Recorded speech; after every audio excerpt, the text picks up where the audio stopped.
Harmi, kun äidille ei maistunut tää hyvän tuulen tee. Haluut sä turpaas? Tanja on käsittänyt kaiken ihan väärin.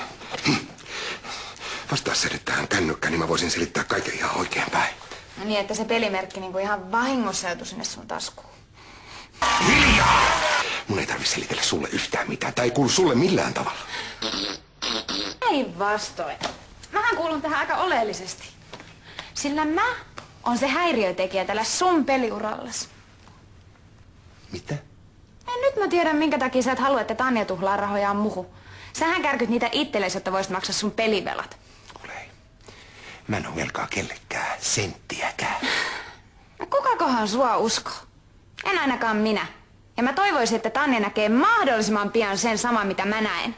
Ja nyt makuuhuoneeseen vai? No. Ei, lata, nyt, noin! Ai.